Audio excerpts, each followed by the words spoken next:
Hi everybody! Hello, welcome, welcome everybody. I am sorry. We are experiencing some slight issues, but it's okay. This is the life of the streams. You are already very numerous on the stream tonight. I'm really happy that you all are here today. First things first.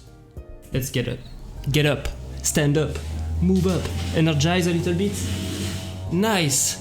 I'm really happy to see you, all of you here tonight. Good evening. Hello from Italy. I usually read all the names of the people that are connected, but tonight will be quite special, quite hard to do, I assume. Thank you, Le Geek, for your raid. Thank you, everyone, for connecting. It's so nice. Just a disclaimer before we start. My name is Corentin. I'm French, so English is not my mother tongue. It's actually my very first ever live stream on Twitch in English. I've always streamed now for a year in French. So I'm really happy, really excited to present you some of my friends, YGT friends, and also to talk to give you this opportunity to talk with Florence, who is in charge of the YGT program. So another disclaimer. I see we are quite numerous tonight on the chat. What the hell? 155 viewers. That's crazy. Thank you so much for the support.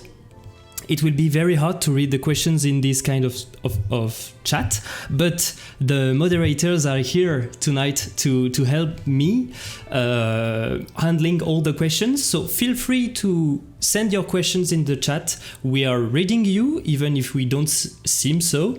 We are reading you. The people with the little green swords are here to help me. So feel free to ask some questions. And last but not least, for every newcomer, if they have some questions about the YGT program, I have made some custom comments about the YGT, about ESA Education as well. We'll talk about it a little bit during the night. You'll find some comments about ESA as well if you want some information. And that's it. Green sword here. Green sword assemble. So for everyone who's here today, you are probably here because you know what you are about to see. Hello from Estaka, nice. Hello guys. We are today for 2 hours. We'll talk about the YGT program, the Young Graduate Trainee Programme, which is a program led by ESA and the European Space Agency. I'll explain the acronyms first, but afterwards you will have the comments in the chat, so no worries. Hello from the Netherlands. Nice. Hello, Ericam. So the plan tonight is to have 2 hours. So it seems long, but actually it's quite short. We will start really soon. Hello from IPSA. Nice. So we will start really soon, and we'll discuss about the YGT program. We will have Florence who can answer more about the administration aspects, about the program itself, and everything you need to know about the application process and everything. And us, Lisa, Perrum, and I will more talk about our own experiences as YGTs. And I hope you'll like it, and I hope you enjoy it. So feel free to share it also on the social media to whoever might be interested, and feel free to ask your questions once again in the chat. Now the time has come to welcome Perrum, Lisa, and Florence on stage. So I'm just about to cut the music. Hi everyone, how are you doing? You can unmute yourselves. I will show you on the screen. But hi Lisa, hi Perrum, how are you doing tonight? Hello, I'm doing good. Hey Coco. Hey Perrum. Hey Lisa. I'm really sorry, guys. We have some technical issues with Florence. It looks like I have muted Florence. Thank you, Perrum. Thank you so much. We'll have to mute Florence in the meantime. It's okay. It's okay. It's okay. We'll have some issues tonight. It's okay. It's no problem. But we can start already with Perrum and Lisa. So you guys are the first time on Twitch, right? First time you're doing a live show. How are you feeling first? Yeah, good. A bit strange. I've never done this before, but I've watched your show before, and it's always fun. So, but nice. Now I will finally understand because it's the first time you're doing it in English. Exactly. It's a bit hard to follow. And you, Perrum, how are you?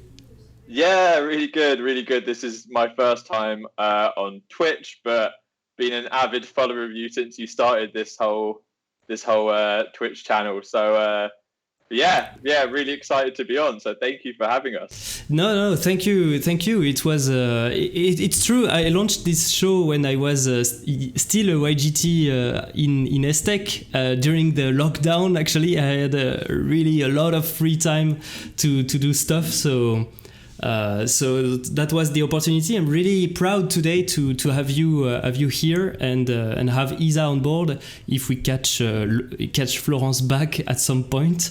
But first of all, I really love the fact that we are gathered here today to talk about the YGT program, because this is the kind of information and the kind of things I really wanted to know beforehand, before applying to the YGT.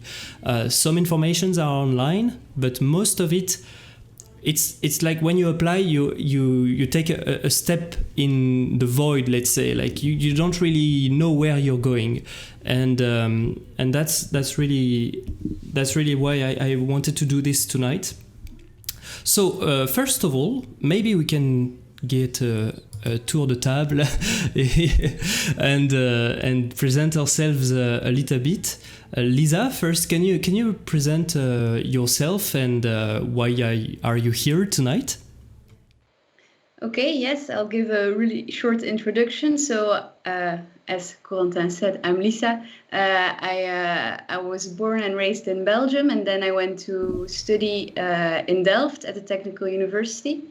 I studied aerospace engineering there, and my master's is in space exploration. And then I saw the ESA YGT position, so I applied for it, and I'm now in my second year as YGT. So the first year I was located at S-Tech, and there I was working in a great team on future Mars missions. So really starting from zero, doing feasibility studies, looking what can we do on Mars. What can we do on Mars?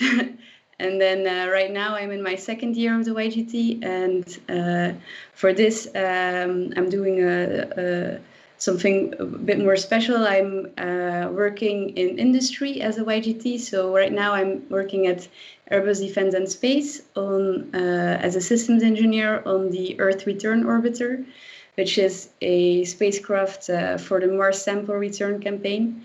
And this is in Toulouse. So, and tonight I am here because Corentin asked me. No, but pretty exciting stuff. Yeah. Yes. No, pretty exciting stuff. So Lisa is our future mission experts and Mars experts now. So it's we'll go maybe in further detail on what you do and your experience as a YGT, to understand also, to share with the people that are here today what type of activities, what type of daily life you had, both in ESA when you were last year and in Airbus this year. But I see nice tea, Perrum. I think we have some of your friends online, Perrum. I think so, and everyone who knows me knows I would always have a cup of tea with me. For those who are wondering, no, Lisa has actually like a custom Skype background. So I know it's not daytime in Toulouse, but this is perfectly normal. This is a Skype trick, let's say. And what about you, Perrum? What about you? Who are you, and what do you do in ESA?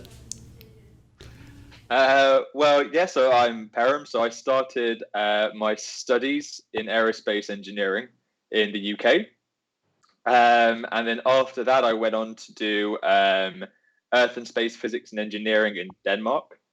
And once in between those two things, I was also a teacher for a bit in South America. So what ended up happening is that I really wanted to apply for ESA and the YGT program. It's one of those things that I think a lot of people who enjoy space want to apply for the YGT. So I had quite a high passion for education as well. So I ended up applying for ESA Education in the education team, and this is my second year. Okay. Okay, nice. We'll talk a bit more in the details of also what you do in ESA Education, and the activities of ESA Education are also very interesting.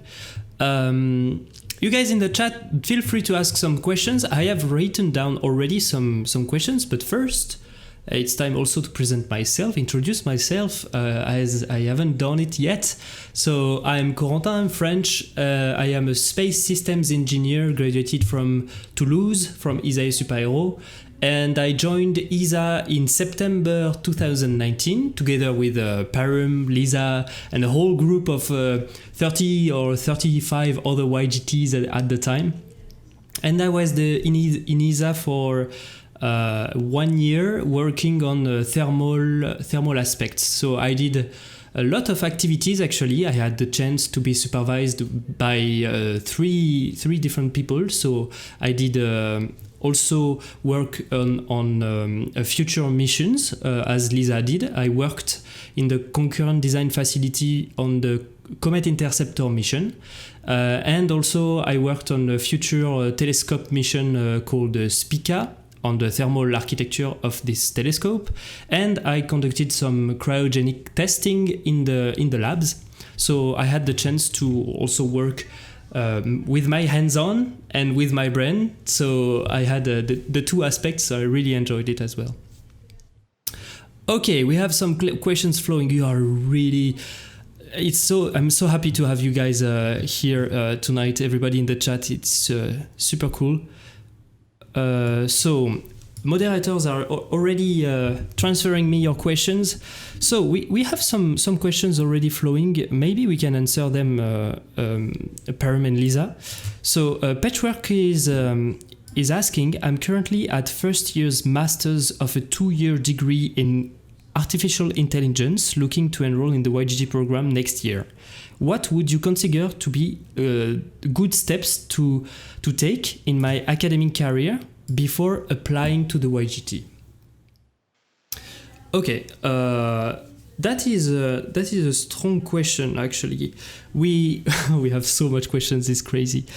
So first year's masters and of a 2-year degree. So he has a second year to do, I think. And what do you guys, Lisa and Perrum, think? But I think if you are in the masters, the final master thesis has a huge impact on the YGT selection, right?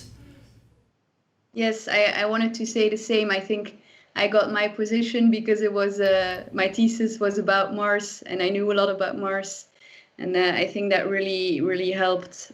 So I think for sure the thesis is important. Okay. I see. It's really good to have a thesis. So my opinion is a thesis is quite a long period of time, so it's important to ensure you enjoy it for as long a period. I did my thesis personally in space weather, which is quite different to the roles I now take in ESA Education. But I definitely agree with Lisa and Coco that, depending on what the YGT position you choose, it could be very important. If it's more technical based, if it's less technical based. So yeah, that is my opinion on the matter. Okay, thank you so much. Florence, are you online? Yes. Can you hear us? Can you hear me? Yes, perfectly. Okay. Loud and clear, as we say. Okay, super good. Nice, we are good. Florence, thank you so much for being with us here today.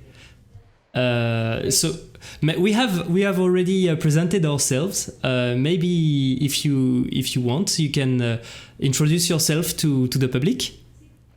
Okay. So thank you very much, Corentin. Sorry for the technical issues. Hello, everybody. Hello, Lisa and Perrum. I'm very happy to be here with you tonight and to answer the questions that our audience may have also on the processes, etc., etc. I know that Lisa and Perrum will, and you, Corentin, probably will have a lot of stories to say to our friends. On my side, I will also answer a bit more, let's say, formal. I will give the formal answers, while they will be able to tell you everything about the real life of YGTs. I will give more information if needed on process and things like that. So who am I? I'm working in HR at STEC, and I've been responsible for many years of the coordination of the YGT program in particular, but also of other entry-level programs we have at ESA. Okay, perfect. I suggest that we already take some questions from the chat, and I will redirect them to you. We have tons of questions. I have a list that my moderators are writing, and it's already taking up my screen. So we have some delay already. But yeah, disclaimer, I wrote it in the chat, but maybe we won't be able to answer all questions. We'll answer as much as we can. So let's get to it right now. So Malesori is asking, for the final interview, what was the level of technical questions asked? And did you have to solve any problems on paper? So maybe Lisa, you want to share your experience on that? Yes, yeah, I can say something. So the final interview for me was 45 minutes. So and it went by really quickly actually. And I think most of the questions were actually related to my to what they could see on my CV, like to check if I really knew what I wrote down on my CV. And I got a few technical questions, but in the end they were okay. It went well. But also some questions about who I am, why I like Mars, why I wanted to go in that direction, things like that. And quite funny, actually, I got one really random question. I can spoil it to you. It was I got asked, how fast does a spacecraft go when it enters the Mars atmosphere to land on the surface? What is the velocity? That threw me off a little. It was a very specific question, but I guessed 8 kilometers a second, and in the end it was on the upper boundary, but it was okay. So, but I think if you know the position you're applying for, I don't think the questions will be extremely difficult. Okay, thank you so much, Lisa. And maybe we'll answer a lot of questions by describing a little bit the application process. Florence, can you explain in few words what are the different steps for the application process of the YGT program? Maybe that can help a lot of people here. Okay, so at the moment we have more than 100 positions of YGT, which are open and published on our website. And obviously, as you have read, and as we always advise every year, is to really browse and read them with attention to try to, let's say, to find the one which best matches your interest and your background and your profile. Take time. This is a very, let's say, crucial exercise. So you identify the opportunity that you have an interest for.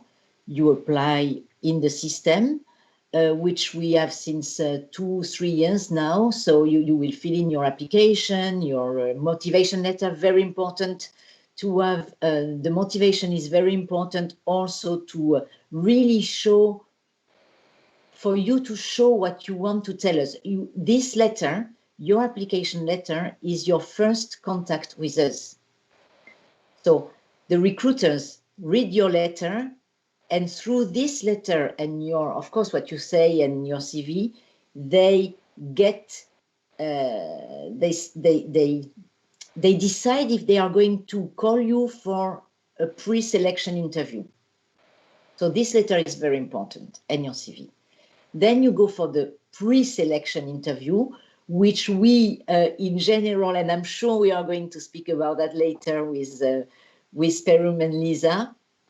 It's often, let's say, a pre-selection phase through a video tool. So where you have to answer questions, but I don't want to enter into these details. I'm sure they will say something.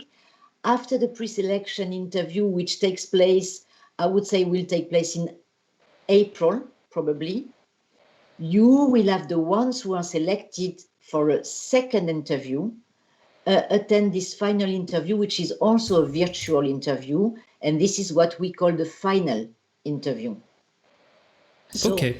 After the final interview, we need to make a consolidation exercise, because we have, you can imagine 110 positions. You can imagine the number of candidates which we see. After that, we have a phase which is called consolidation phase. And this is in our jargon in ESA. And then we will, what do we do? After that, we will contact you to tell you if finally you got the job. All along this process, you can follow in your HR space, you can follow the status of your application. You should be aware that we cannot tell you, we cannot give you results, we cannot tell you anything until the full process is completed. Okay, so more or less that's the thing. Application, we make a short list. The managers and HR look at all the list of applicants, all applications, evaluate, decide for a short list, pre-selection. Through this pre-selection, we reach a final phase when only 2 candidates per opportunity come for interview. And after that, as I said, consolidation, and then we inform the ones who got the job, but also the ones who didn't get the job. We inform all candidates about the outcome of their applications. Okay, thank you so much, Florence. Maybe we'll have to talk, and I think Perrum, you can talk about it. This first interview, it is quite a challenge. Maybe Perrum, you want to give us some details. Sure, absolutely. So, I mean, I think the thing with a first interview in general is, and I think you can speak across the board here for whenever you make an interview, is it's always nerve-wracking, no matter what you do. And I think it's so easy, no matter being in a position where we are YGTs, it will always be nerve-wracking, even if you ask me to do the interview again. For me, it lasted for about, I think 45 minutes to an hour. And on the interview itself was the head of the team and my supervisor. And it was a really, really nice interview. So it started with basically just a discussion about who I am and what led me to wanting to apply. And I think that's always a jumping off point for a lot of interviews, because it shows that you haven't just applied for the sake of applying, that you've had some pre-thought behind it. And I think no matter what kind of position you apply for within ESA, that would be some sort of standard behind the interview process. So I think that's an important thing to prepare for. I'd also say later on down in that first interview, make sure that you've done your own research behind the role you're applying for. I think, I think both Florence and Lisa would definitely agree that you'll be asked general ESA-based questions, but you will also be asked questions specific, in my case, to ESA education, and more specifically to aspects within the role I've applied for. So, what I would recommend, especially for the first interview, is dissect the job role. And, what I would do is just annotate it. Take the job role and then just, annotate and make a spider diagram of it and put why you think you're suitable for each of these roles. No, I see a lot of points also are being raised by the chat on how to choose, how to apply. Maybe we can answer that, because of course it is quite hard to choose between 100 offers, but I don't know what you guys think, but in my personal experience, I applied to the offer where I had the most chance, where my profile was fitting the best. But that was not the offer that was attracting me the most, let's say. I was really interested in Mars systems engineering because it's my degree, but I applied in thermal because I had the best, application to be written for this position. So I think one of the advice is to choose and identify the one you are most suited for. The application is very selective, so just put all your chances with you and go for it this way, I would advise. Corentin? Yes, sure. Can I say something? No, I just want to say also that we receive a really high number of candidates, of applications. So you're right. I think it's important to look at your background, but where you could, of course, do something. You don't want to apply to a position in communication or in thermal if you have no idea of engineering. But at the same time, I think it's also important to apply where you have an interest, a genuine interest. Of course, yeah. No, of course. That will help you building your cover letter, of course, yeah. And also thinking of what you are going to do during 1 year of traineeship. So this is why I think it's important that you think, what do I like? But some of you want also to discover a world, and in which case I would say, and have no idea what they want to do. You are just graduated. You know that you are graduating in in space engineering, in astrophysics, in space sciences. So you have, of course, an idea of what you will do, but your career could take several paths. Of course, yeah. I think no one will contradict me in thinking that and in saying that important your background and your knowledge, what you have studied, but where is your pleasure? Where is your interest? I don't know, Perrum, Lisa, what do you want to say to that? Lisa, maybe you want to react to that? Yeah, I really chose the one that passionates me, and I love my work. I love what I'm doing now, and really helped. But it also fits really well with my studies and my. I think I was lucky that the position I wanted to do the most also fit the best with what I had done before. So. Okay. Yeah, it's yeah. A question about the first step of the application is, as you said, the cover letter. A lot of questions are raised because I think people have understood how important it is to really work on this cover letter. But there are questions raised about the length of the cover letter. How long would it be? Is 2 pages too long? Do you attach an importance on this, Florence, during the selection? It's a very difficult question, and I think I always say your CV, your motivation letter is your letter and your story.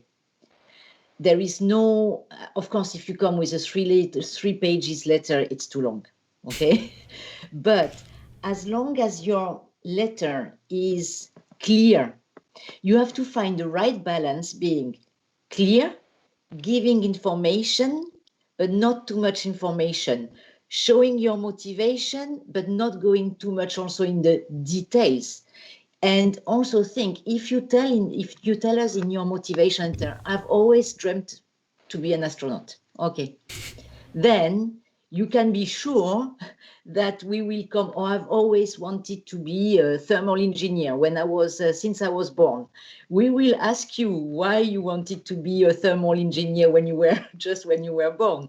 I mean, what you put in your letter, you can be sure you will be asked, because we read what we receive. Okay, so not too much. I would say 1.5 pages is good. I think you should not be shy in saying what you have done. If you have had experiences, voluntary work, I don't know, projects which really have interested you, experiences, Erasmus, whatever you've done, you should write it down, especially if it can be of interest to the position. But we are also looking for people who are curious, enthusiastic. So I would say 1.5 pages is a good length. I don't know. Lisa, Perrum, again, Corentin, what did you do? What did you do when you applied? How long was your letter? I did a very packed 1-page cover letter. And you wrote with a very, very small font. Yeah, exactly. Cheating a little bit by removing some blank spaces between the lines and everything. So no, it was packed. I think the length is not so much important, rather than the quality, the clarity. You know, it has to be to give you the will to read the letter. Good question on this cover letter from Codomain 73. Who should we address the motivation letter to? This is it's always a kind of a trick question on this. Should we address it to Florence or make it more generic, such as Dear Hiring Manager? I would say dear madam, dear sir, or dear... the standard. Yes, standard. No, nothing too friendly. No, of course. No, dear Florence, I think no. I mean, it's not in our culture, maybe in other countries, but no, I would say dear sir, dear madam, I don't know. Yeah. We have a lot of questions for you, Florence. It's normal. I'm sorry, Perrum and Lisa, if you are waiting, you can enjoy reading the chat. They have to jump. Not me. Jump in, read the chat and just answer in the chat if you feel. But I have numerous questions about the nationality and language. So people who are binationals. How do they have to do their application? Do they have to do their application as a certain nationality? Do they have to choose between the two nationalities before applying or not? So my first answer is that they should make sure, if you tell me you are British, you should have a British valid passport or identity card. Okay, that's... Tell me you are German, you should have a valid passport or identity card. That's the first thing. Because some people, sometimes they say, I am French, but they think they are French because they've been living in France for, 25 years, but they don't have a French ID card. Okay. This is just an example. I could have taken any kind of, any country.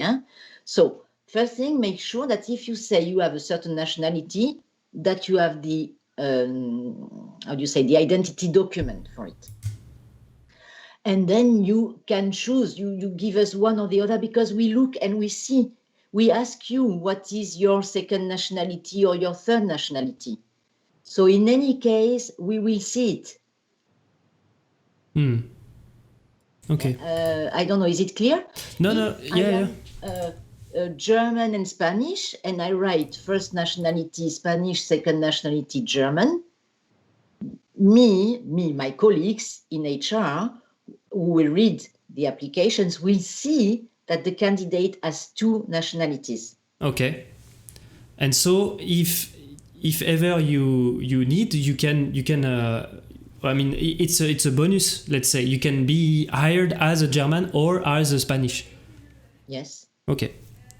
Okay, but this is not for the applicant to decide. It's more on the ESA side then that the choice is made. Yes, I would say yes. We will ask you when you, if you are selected for the interview, we will ask you to provide, in any case, your for the final interview, we will ask you to provide your the proof of this nationality. In any case. Okay, a question about the language. We say the usual official language of ESA is English and French.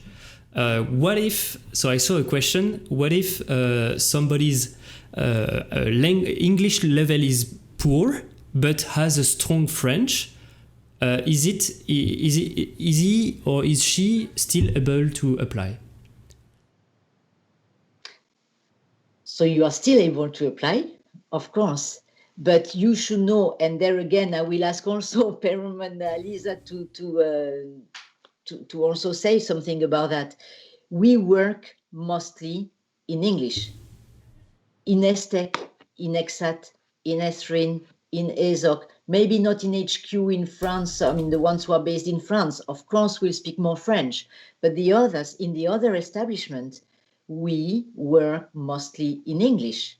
So you will have colleagues with whom you can speak French, but I would say I have known also some YGTs and some friends, because when I joined ESA, my friends were YGTs who didn't speak super good English. I mean, we don't ask you to write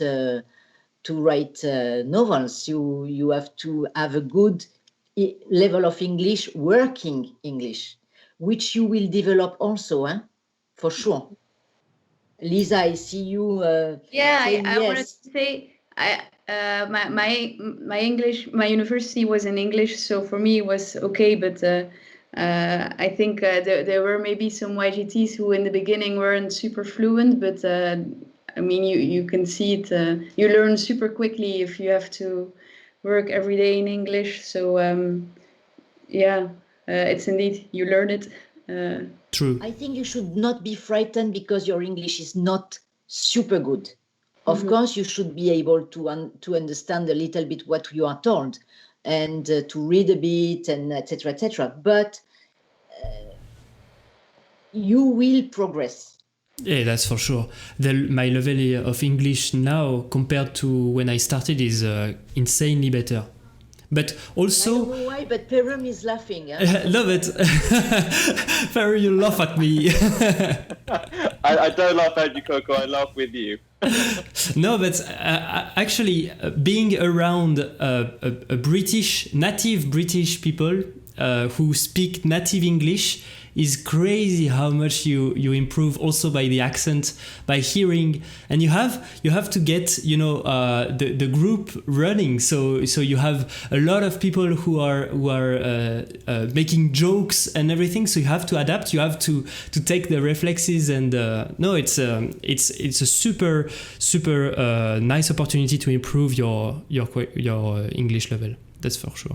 And I think if you don't mind me jumping in, I think similarly for those people who only speak English, that it's a really good opportunity to learn words in different languages. Like I personally have learned words in Hungarian, I've learned words in Polish, I've learned words in French. I've learned you have the opportunity to learn if you want to.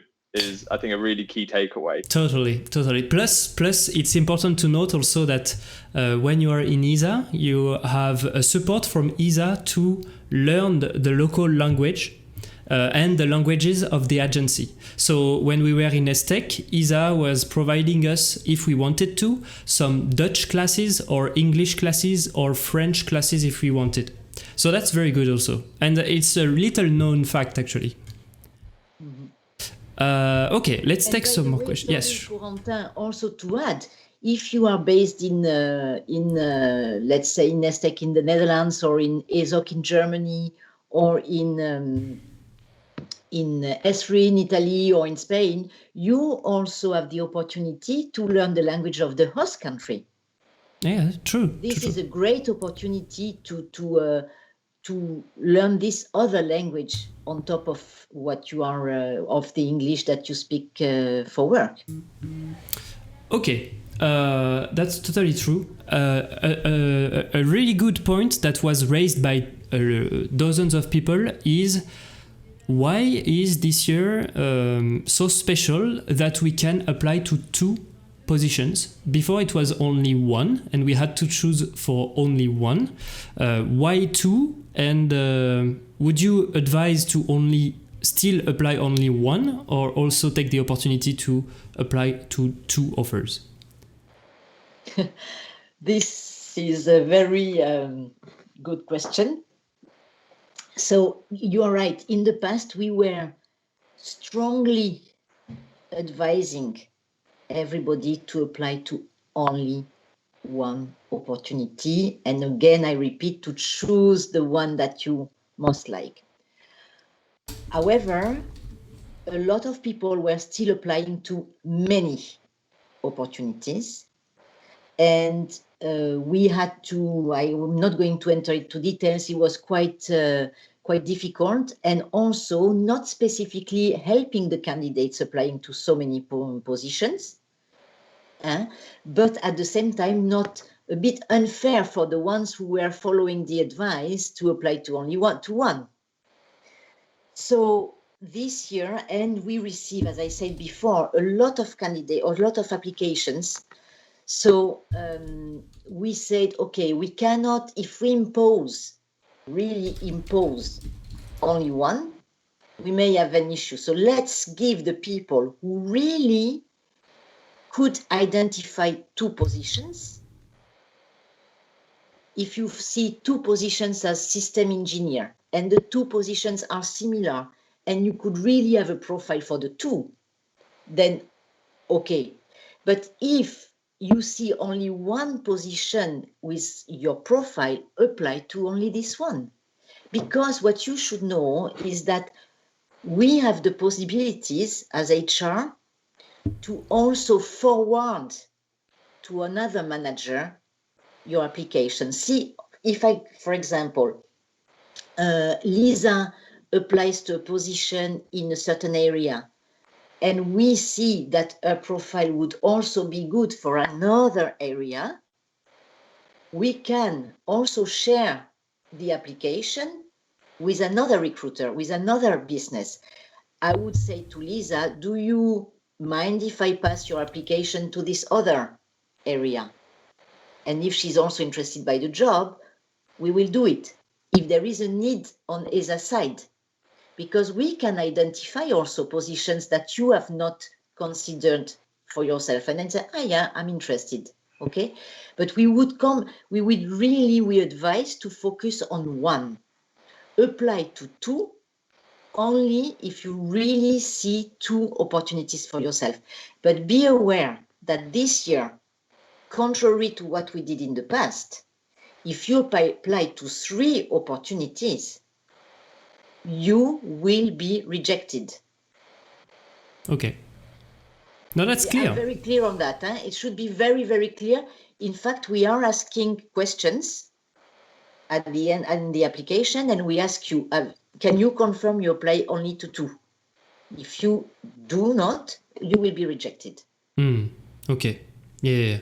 And I thought before it was also a rejection criteria to apply to more than 1, but okay. Yes, but we were doing it manually. Okay, yeah. I had so many questions. Yes. So you mentioned something, Florence, very interesting. I had these questions about, okay, you apply to 1 job, and ESA finds that actually your application is better suited to another offer. Do you make this transfer, or is it absolutely out of question and you only apply to the offer you applied to and that's it? Okay, so what happens is that you apply to the application, to the job you like, and you are interested in. If we have a need somewhere else, okay, and where we did not identify suitable candidates, and we say, okay, let's see for this other position, in the other candidates to another positions, if someone has a profile which could be of interest, we will do that proactively, and we will contact you to tell you that we have identified your profile suitable for another opportunity than the one you have applied to. Okay, perfectly clear. So now I think I'll give the floor to Perrum and Lisa. We'll have to talk a little bit about the life at ESA, but before going to life at ESA, we'll talk about the life at ESTEC, because we know it the most, and also it concerns the most people, because most numerous of offers are provided in ESTEC. So people were having concern about how is the life in Netherlands, more specifically, where do the YGTs in ESTEC live, and what would be your advice on this topic? So I would say that so most people live in Leiden. That is the hub of YGTs across ESTEC. So it is, in my opinion, it's a great place to live. There's an awesome cycling culture in the Netherlands, and it's depending on how fast you cycle. I've got friends that cycled it in about 15 minutes. I've got friends that have cycled it in 40 minutes. But it's, you can cycle to and from work. You can take the bus. There's a direct bus. But also, if you're like a beach person, I had a few friends that lived in Noordwijk. So those are the two kind of key places that people used to live. Yeah. But I would say, like, if you wanted to, because half of the experience is actually being around the rest of the YGTs. As like I saw Coco and Lisa fairly regularly during, like, while in Leiden, so and ESTEC, to be honest. So yeah. But it's really good to mention that moving around in the Netherlands is really easy with the train network and the bike network as well. Yeah, we were always at one another's. It was so good. I had something in mind, but so many questions are flowing. I don't remember. It will come back. COVID-19 impacts on the YGT program. We'll come to it. Yes, I have so many questions in the back of my pocket. Okay. This is frustrating. I had something in my mind about Leiden and everything. About life in Leiden. Breakfast. We can talk about the breakfast. Just before that. You can have breakfast, but it's a full British breakfast. Exactly. It's amazing. I'll show it. Tomatoes. So with the YGT group we started with, we used to, I think every Wednesday or Thursday morning, we used to get breakfast all together, and it was really nice. No, it's really something you don't really know, but breakfast in ESA, take a look, guys. This was our tradition. This was Yes. This was the Thursday morning breakfast, and we took croissant, we took eggs. It was amazing, and this was a really good tradition. Biking together to work, and then having breakfast on Thursday. These are all YGTs, and I have the next slide as well, I think. But here just to give you a mind. In the little restaurant, because also in the coffee corner, when we arrive in the morning and we see like 4 or 5 tables which have been put together, and the chairs are everywhere, and we have some crumbles on the floor, and we know that the YGTs have already had breakfast. Yes. We're like a tornado. Yeah. Exactly. We eat, we leave. And No, but what is also nice is your lunch gathering also, because you have a lot of you have this meeting point where you all gather and who's there is there. How are you organized for lunch? Because No, actually, it's super nice. It's pretty simple. That when you are you have your group of YGTs, usually you chat on a WhatsApp group or whatever, and then at noon somebody posts in the chat like lunchtime, and then 10 people gather and let's meet at the lunch pad, and that's it.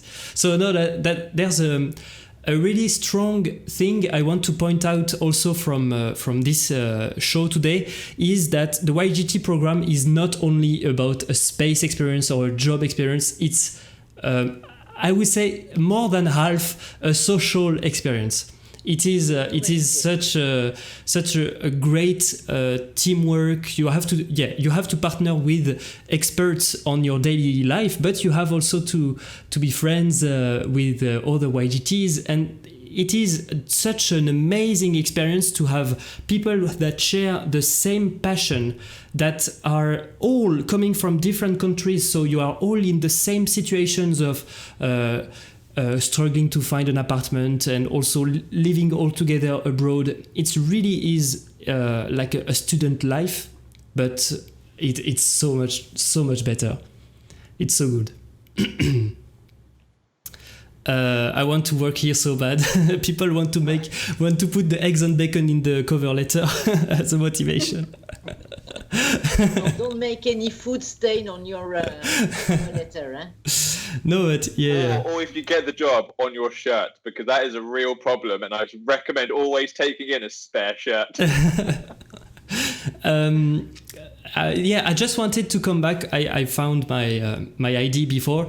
I just wanted to come back on the YGT housing. So we told that we were staying in Leiden, but we also had a huge help from ESA to find a place to live. And this is something that is little known as well. So first, ESA is taking in charge all the financial aspects directly linked to you moving out from your country to come live in another country. So all the travel expenses, everything is taken in charge.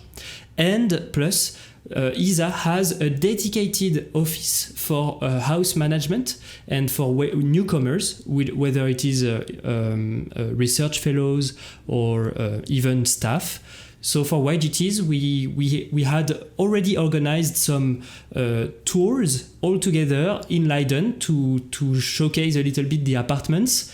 And in a matter of one afternoon of visits, almost everybody from the newcomers of the YGT group in September had found a place in one afternoon. So it was super good. Yeah. Okay, questions. Back to questions.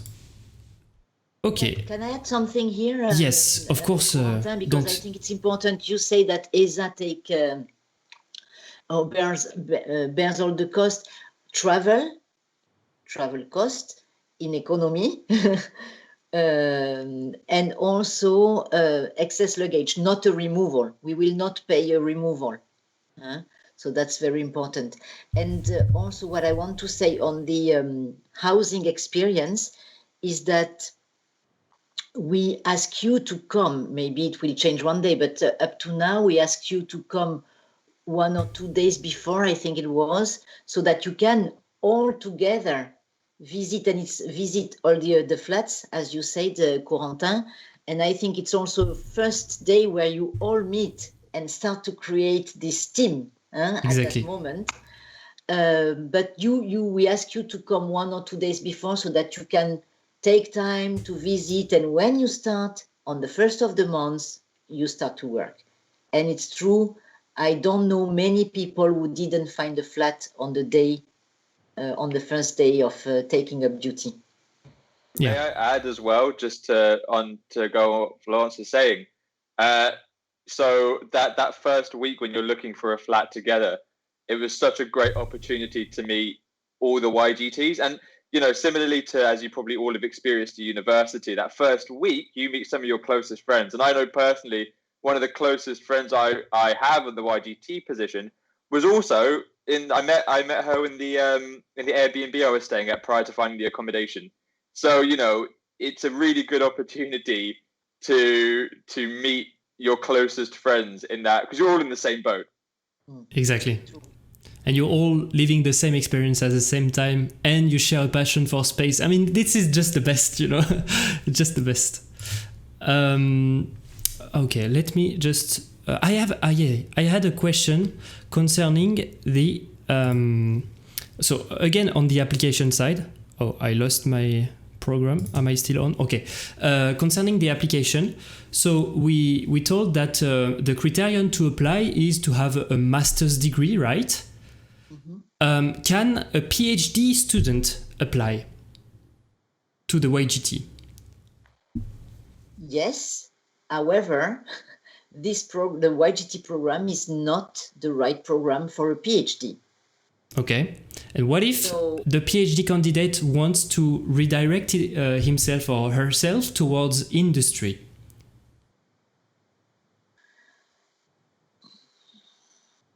Yes, but he may or she may have less chance than a YGT, than someone who is at master level. Okay. Because the background is not the same. The years of, let's say, studies, the overall background is not the same. So we will first concentrate on master level rather than PhD. Okay, understood. And how many years after completing the master's degree can we still apply to the YGT? We say 2 to 3 years. 2 to 3. So somebody who is the real profile of the YGT is of someone who is fresh from university. Okay, so just about to if you are about to graduate, you apply and you are going to graduate between the moment you apply and the moment you are, let's say, interviewed, or if you you will get maybe your master just at the moment when you take up duty, or you have just graduated and you have still a traineeship or first year of experience, or 2 or 3, but beyond 3 years, I would recommend you to look already at engineers or scientist positions or administrative, not YGT. But we had the case that some people had graduated, did a year, for example, of professional experience in the industry, or a year and a half, and then got hired as a YGT. So we can also have some work experience before applying. That's what I meant. Yes, as I say, up to 2 years, 3 years maximum, really maximum. Yeah. Okay. Okay. But experience also, depending what kind of experience, because if it's an engineer or project manager, it's already too much. It depends. If you have internships, that's fine. Mm-hmm. It depends the kind of experience you have. If you are already, for whatever reason, you have been already managing a team, you don't have a profile for YGT, which is a young graduate trainee. Yes. I'll come back to the questions of the chat after, but I want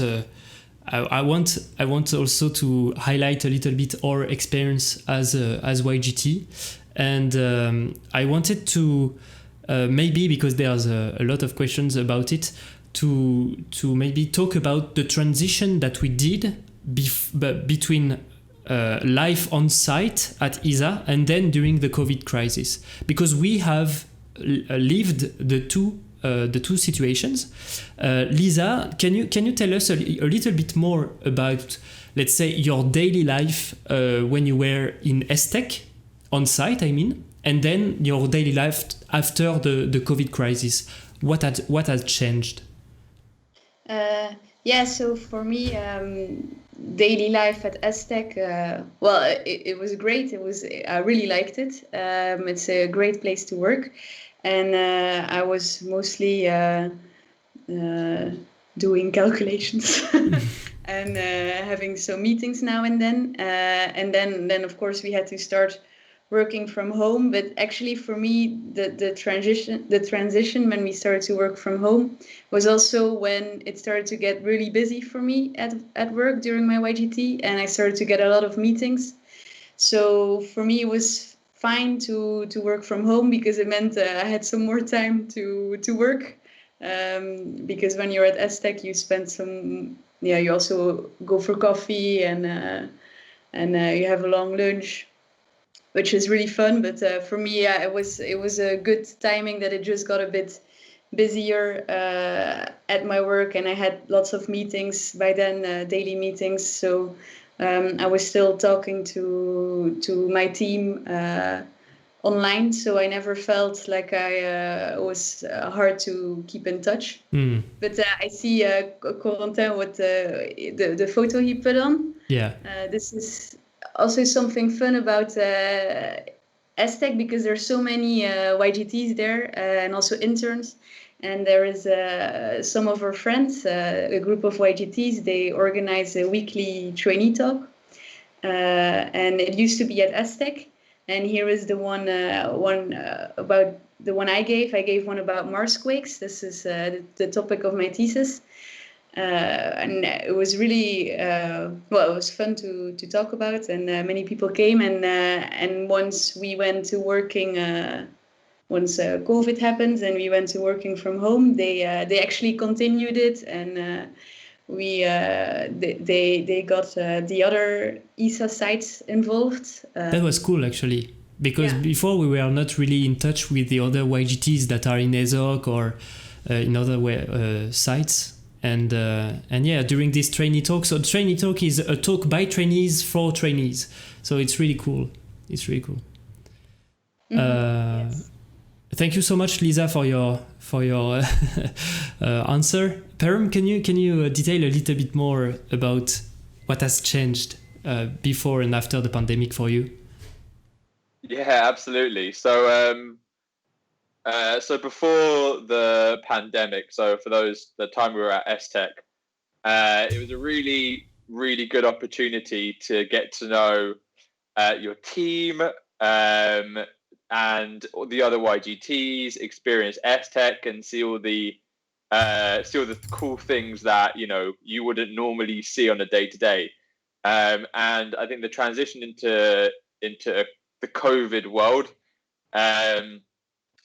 is different, and I think it's an adjustment for the entire world. I think that's an important thing to realize, but I also think the benefit is that it's given you the flexibility. And as you can see the video that Coco has just put on, this was during my first year as a YGT, when I was in the primary and secondary unit of ESA Education, and here I am climbing a Martian mountain, aka my stairs, and this was a way to help.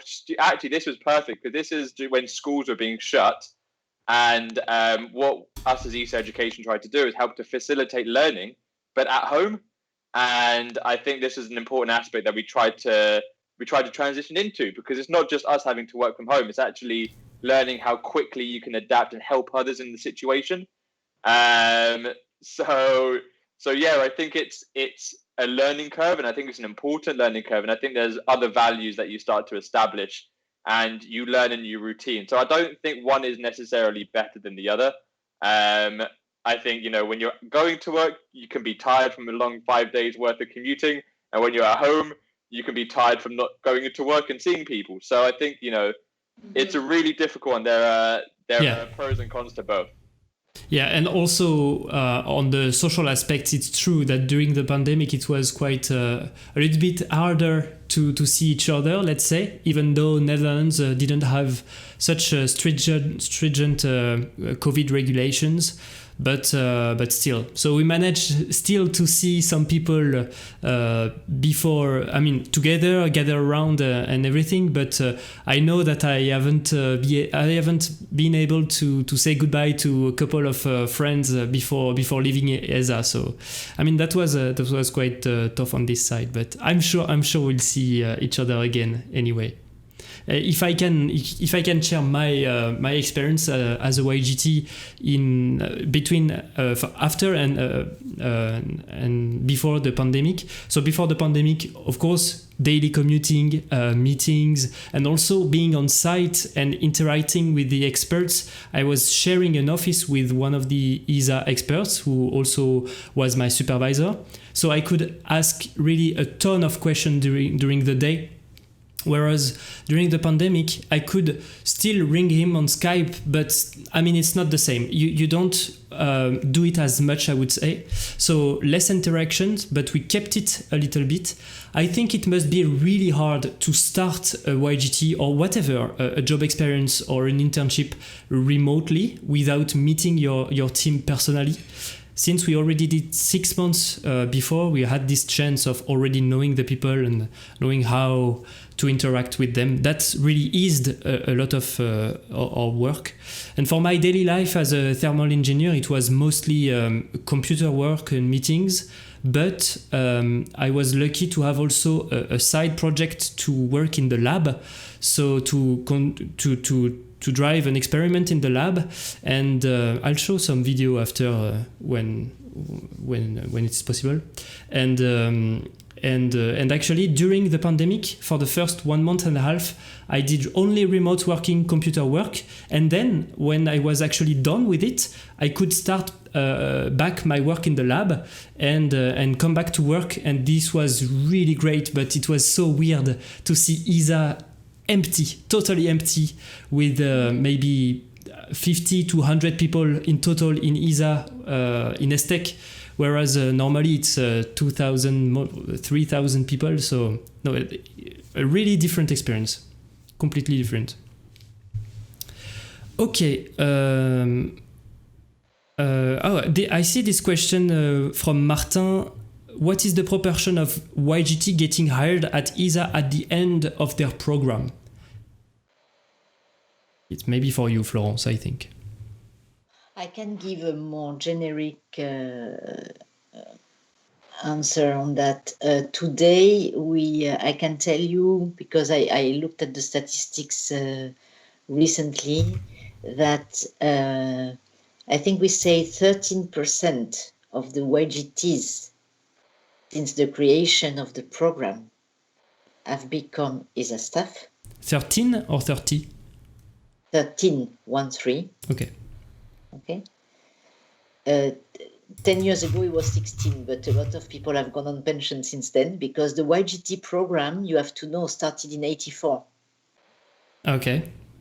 So since 84, today, 13% of the YGT population has become staff, and more or less 13% of the staff population was a YGT before, at a certain point in time, be it just directly before becoming staff or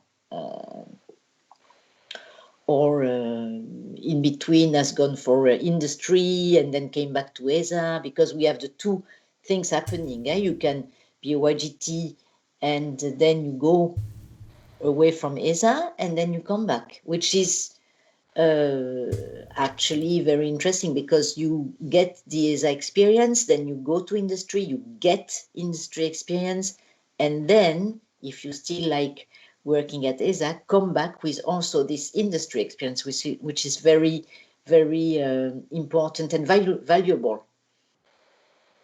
Yeah.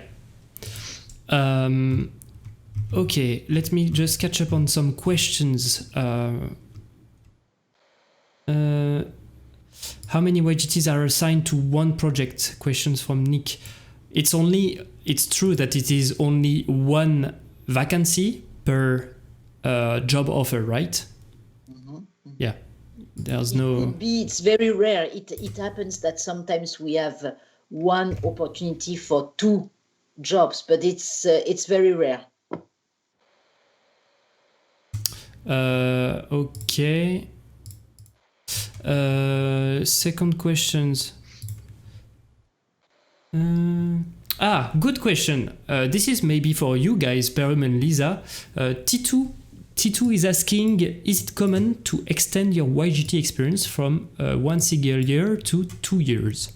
Already, people didn't know so much that you could extend the YGT program, but you can maybe talk about it a little bit more, Perrum and Lisa, on your both experience. Both experiences are different, but just before, I want to make sure the people here understand you are an exception, let's say. It's not really common for the YGTs to do this extension. Maybe we can start with Lisa first to talk about your first year and second year. So as I said already, my first year was in the Future Mars missions team at STEC, and I soon realized I really liked it and that I wanted to have an extension. So I asked if that would be. I asked for it if that would be okay, and then I heard that there's this program you can do, which is not that known yet among YGTs, is that you can go for your second year, the extension, that you can go to industry, that you can be seconded to industry. And then during your YGT, you would have the experience at ESA and also in the industry. So this is something that seemed quite attractive to me. And I talked about it with my supervisor and with Florence as well. And then we got in touch with Airbus Defence and Space.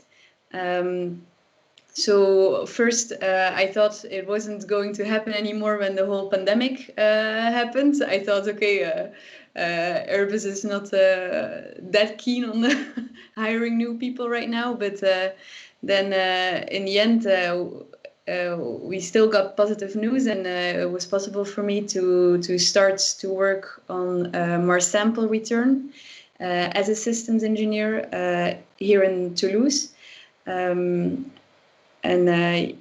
So it's the position. It's still the work I'm doing. It's still quite linked to what I did when I was at STEC, which is also one of the criteria, I think, for finding a position. You cannot do something completely random. My manager also asked for me that I go to one of the big companies, for example, Airbus or Thales.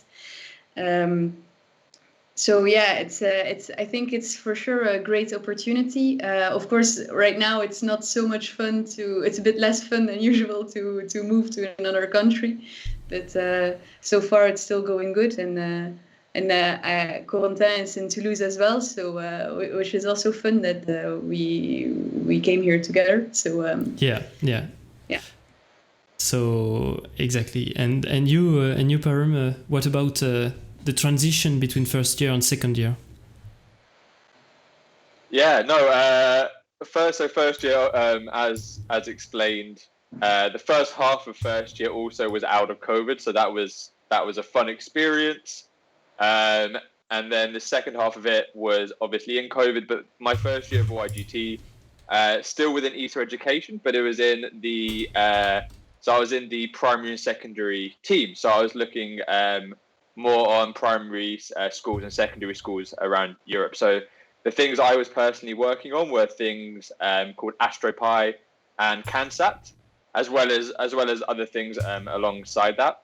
And but as I told you guys in the beginning, my background is aerospace engineering and space physics and space weather.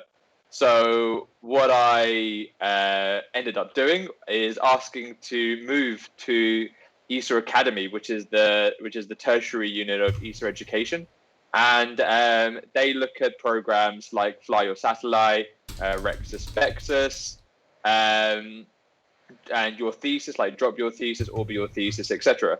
And what ended up happening is that I moved to ESA Academy. I was still made sure I was right for the role, so I was somewhat interviewed by my boss, and so I'm now a systems engineer on Rexus Vexus. So that's how it's kind of transitioned into my current role. But we have to specify, Florence, that this is really not usual. Maybe you want to say a word on that. Yeah, it's interesting that we have Lisa and Perrum who both had, let's say, not usual extension in general when YGTs get a second year extension because they are interested, because the activities allow for it, because the budget is there, because they are good, and they have shown interest, motivation, performance. So, and we go for an extension. But in the case of Perrum and Lisa, they did something which is a bit different because they changed area. So Lisa, as she explained, it's a program which exists already since many years, but which runs. We don't have so many. We may have 2 a year, 3 a years of YGT going to industry, and it's as Lisa explained. In agreement with her manager and we with HR, we have some term conditions which have to be filled in, the project which has to be of interest for both industry and ESA and mobility, because we think that mobility is very important in building your career experience. So Lisa went to France, but she's not French. And of course, her performance in the first year was excellent. So it was also agreed to have Lisa working in industry, and the let's say host institute or in industry has to, of course, have the capability to carry on this education program that ESA is also giving. So Airbus is a big company, but it can be also a smaller company as long as it is identified by ESA, and then ESA, the tutor of Lisa or another YGT, but the tutor and a counterpart in industry agree on a project. So this is one thing. And for Perrum, it was the same. He had a satisfactory performance, and his interests were going somewhere else. It was agreed with his manager that he would do something different in the second year. We all found it was of interest for Perrum and for the agency, and this is why we decided to grant an extension in another area of ESA. Okay, thank you so much for this precision. And by the way, for the extensions, it's true, not everybody gets an extension at all. But we can say, if I say 1/3, approximately. Okay. A question concerning also the applications. I have two questions in one for you, Florence, more especially. People are asking if they apply to the YGT program, but there is also a job offer as a staff that is opened. Will ESA, for example, say, okay, this candidate is suited for the job offer, we'll put him on the job offer, or is it not considered? And secondly, can you apply to both in parallel? Can you apply to YGT and to a staff offer in parallel? So technically, there is no problem in applying to the two. Okay, your application to a staff position or to a YGT position or research fellow position will not be blocked because you have applied to another program. Okay, however, except if you have 3 years experience, let's say already as real experience, job experience in industry or in academy or whatever.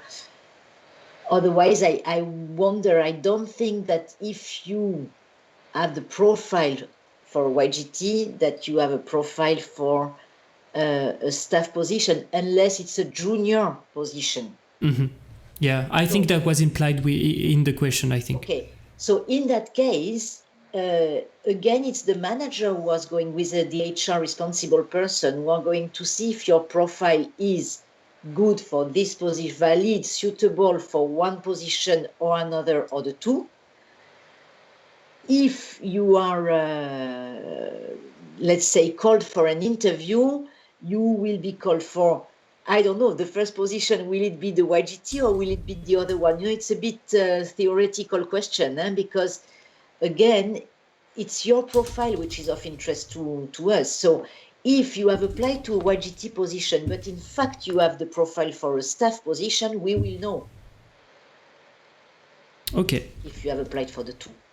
It's a bit difficult to answer this question. I don't know if I'm clear enough. No, I think it's clear. Yeah? I just sent a poll in the chat. Twitch allows this functionality, so I wanted to ask you guys who are online, and thank you for being here again. Who among you will apply to the YGT program? You can answer directly in the chat. Just click on it. So far, 18 votes, 23. Nice. Graduating in 2019 Flash Combo, as we said before, I think it's still okay. Okay, another question. Let me check. What have I? Yes. About the ESA geo return and about the selection process considering the nationality. Can you be more? Can you explain a little bit how the nationality impacts on the selection process? Does it have an impact at the beginning of the selection process or only at the end? How the nationality is accounted from ESA side? So on the nationality, we have, let's say,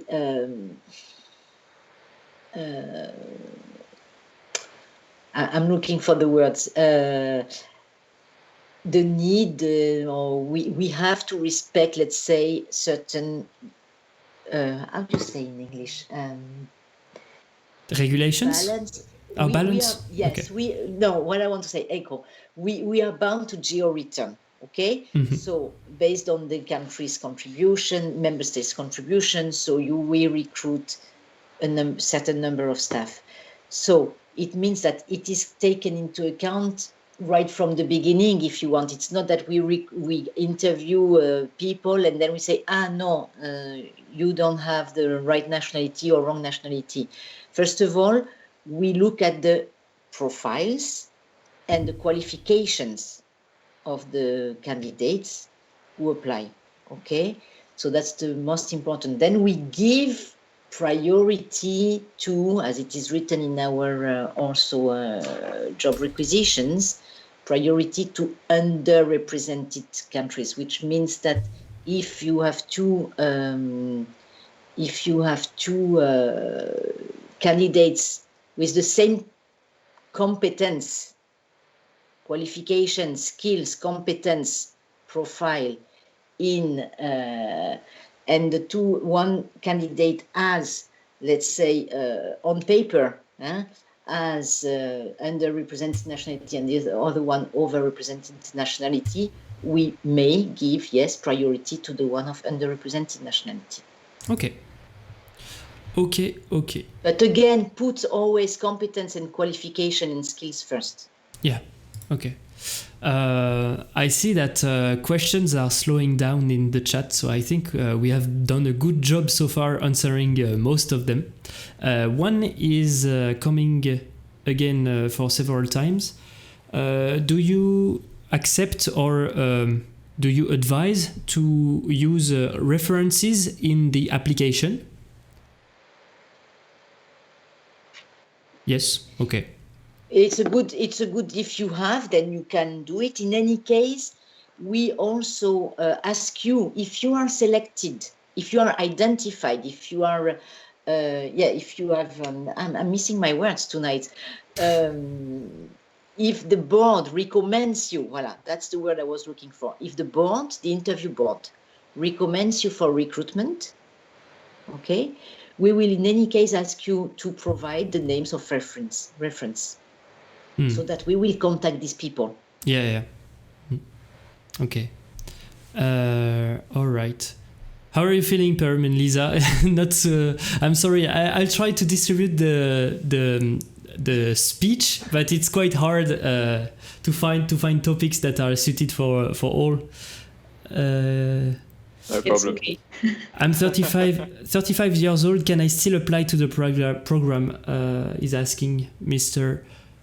Wifeman, something like this. You can apply. You can apply. We don't know. We don't ask you for your age when you apply. So if you apply, I don't know that you are 35 or 33 or 24.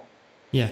I will just have a look at your, let's say, when you were graduated or Yes. when you will be graduated. Maximum 3 years after you're obtaining your degree.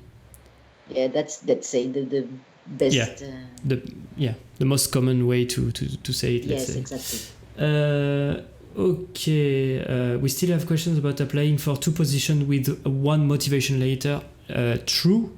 Feel free to send the questions if I haven't answered yet. If we haven't answered yet. Be careful if you apply to 2 different. If you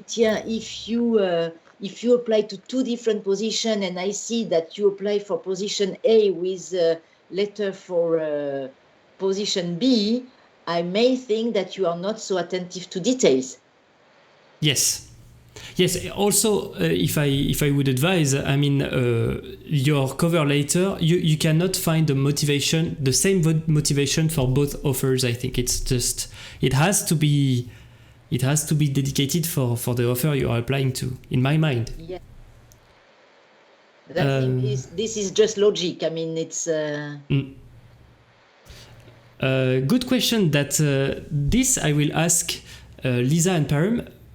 Which of you, who, I don't know how we say in English, sorry, bad English level plus tiredness, who did the Sunru interview, the digital interview as the first interview? Yes, I did it. You didn't, Perrum? No, I didn't. No, yeah, that was really confusing me slightly. I was no, I didn't. No, all my interviews were Skype. Okay, so I'll come back to you, Perrum, after, but let's go for the digital interview. Lisa, people want more specific details about it. I will give my experience also afterwards. So can you describe a little bit the exercise, just so the people can imagine what it's like? Yeah, so I will start off by saying it's not so nice and nobody really likes it. So how the interview works is that a question gets displayed on your, so it's online, and a question gets displayed on your screen, and then you get like 1 or 2 minutes to think about it, and then your answer gets recorded also in a few minutes. And for me, I got just 5 questions. So after 15 minutes, the interview was over. Well, I had thought I would spend like at least an hour. So it was quite quick. And the questions, I think the questions itself, they were about if I knew what ESA was doing related to the position I was applying for, about my own experience. But you're literally talking to a screen, because if it's a Skype interview, at least you can see somebody interacting with you, and there it was so there's nobody there, so it's very awkward. So actually, being a streamer helps a lot. If there are any streamers in the chat, you are starting with an advantage on this. But sorry. It went okay for me, but it's not it's not that much fun. No, what I would say here, Corentin, is just that we, for the candidates, for the audience, that we know that it's not an easy exercise, and I think all of you are having the same stress, and I would have it also, if I would have to do such a Sunru exercise. Yeah. I think it's tough, but it's also very interesting and very good for the recruiter to have this possibility, also to give you the possibility to answer certain questions which are very important for the recruiter, to also understand the profile. What I want to also say, you are looking for an experience and for a job, and but it's also good for you to go somewhere where you will have a good experience. So if, for example, Lisa, in these first questions, it was tough, but you knew that it was in line with what you had applied to. Mhm. So it also gives you a first idea of what ESA will be if you Yeah. come to ESA. Oh no. That's true, yeah. But But luckily, when you're actually at ESA, it's not just black screens. unless you are joining ESA during the pandemic, maybe. But no. But if I can share my experience with Sunru and give you some more details. So actually, you have some time to train. So that's important also to say that when you are invited to the first interview, you get an email during which you can access, create an account and access to a training, let's say tab, where there is it counts for nothing. You can just train. The questions will not be at all the same as you will have during the real interview. And then what you have to do is actually start the interview whenever you feel like you are ready.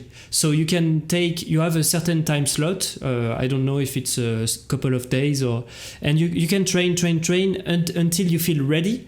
And then once you click on start, then there's no going back. So you don't know the questions in advance. You discover the questions on the screen in live. So a question pop up, and then you have 30 seconds to prepare in your mind before the camera and microphone turn on. And when the microphone and camera turn on, you have to start speaking, looking at the camera, being at ease.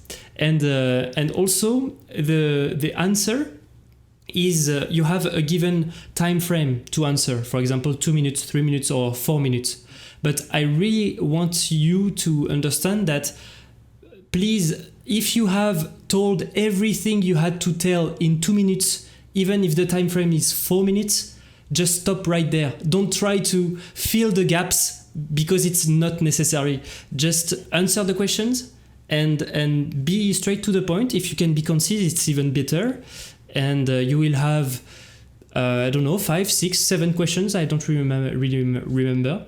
The important thing, at least from my experience, is that the questions were always linked to a technical topic, linked to a general ESA knowledge. For example, as a thermal engineer, I can give you one example of questions I had. Can you quote 2 ESA missions for which the thermal control management is problematic or is particularly an issue? And then you had to know some ESA missions and know also some thermal engineering topics. So this is very important to understand that mostly the questions will not only be about technical but also about general knowledge of ESA. Okay. Great tip, thank you. No problem. Okay, we have some questions left. Bobby Tarantino 42, great pseudo, is asking, the YGT salaries differ depending on the ESA establishment. How can we know how much each establishment pays? Is that true? I didn't know. Yes, because it depends on the salary scale in the country. So okay. Indeed, you don't have the same salary for the same grade in Italy or in Holland, for example. Okay, but how can the people know about it? When if they get recruited, if they get, let's say, to the interview, they can ask the question what it would be in that establishment when they join as YGT. Okay. Today we write in the website that it's between 2,300 and 2,700, or if I'm not wrong, because depending where you are, life is more expensive than in other places. Sarah is asking, hi, I have dyslexia, which means I am a bit of a slow reader. Will this be a problem for my application? No. No? You are welcome to apply, and we ask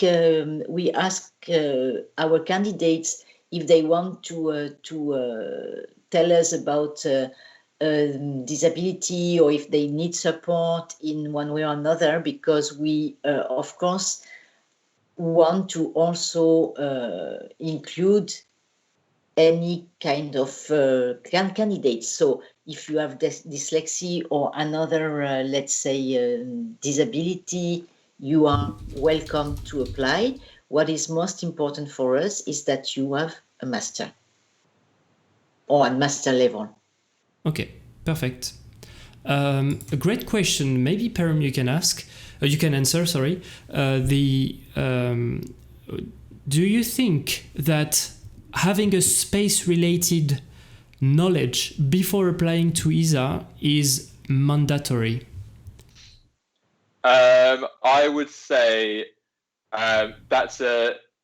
there's two parts to that question, in my opinion. Being interested in space and studying space are two different things. So I think, for example, you would have maybe a mechanical engineer who has done lots of mechanics and has just a natural interest in space. So I think their application is just as valid as someone who's studied some form of space engineering. I think it's what I think is really important. I think it's important not to deter and dishearten anyone from applying. You could be a mechanical engineer, you could be an aerospace engineer, you could be a materials engineer, you could be a teacher, you could be, there are roles out there that don't necessarily mean you have to have studied something in space. I think one of the things that are important is that you've got an interest in space, because it's a space agency. Yeah. There is no point applying if you're like, oh, where is space? And so I think, as long as you show that natural interest, then don't be disheartened to apply, really. Yeah, I totally agree. And I have a thought for my former roommate Fabian, who joined the ESA, and he told me, so he was a radio frequency engineer, so he was working on antennas before, but really not antennas about space. But he applied on radio frequency engineering YGT, and he got selected without having any clue about space domain at all. He was working on antennas for space applications, and he learned a lot during the year. But when he applied, he told me that he really didn't feel confident that he could be selected, because he just didn't have space knowledge at all. But yeah, a really valid point, Perrum. Try it, and your technical skills can be applied in a space agency, of course. And I want to also add something here. I think it's very true. It's very important what you've just said, both of you, Perrum and Corentin, because we also, in certain areas, we are not going to enter into detail now, but in certain areas and in future, where we will need certain competencies, we will have to go also beyond the space sector, if you want. So there are a lot of skills in other areas than space which can be applied to space. And if you have the motivation, the interest, or the passion for space, then exactly as Perrum said, don't block yourself. Just give yourself the chance to apply. Yeah, of course. You have infinitely more chances to be selected if you apply rather than not applying. So Maya is asking a follow-up question about the video interview for Florence. Do you know how many people approximately get through to the video interview? But I will extend the questions to more generally in the selection process. Let's say for standard YGT offer, how many applicants get selected after the first round to pass the video interview? How much pass the first video interview, and how much get selected for the second interview? See what I mean a little bit? I see what you mean, but it's not evident because not all positions receive the same number of candidatures. Okay. Applications. I always say candidatures, but it's better to say application in English.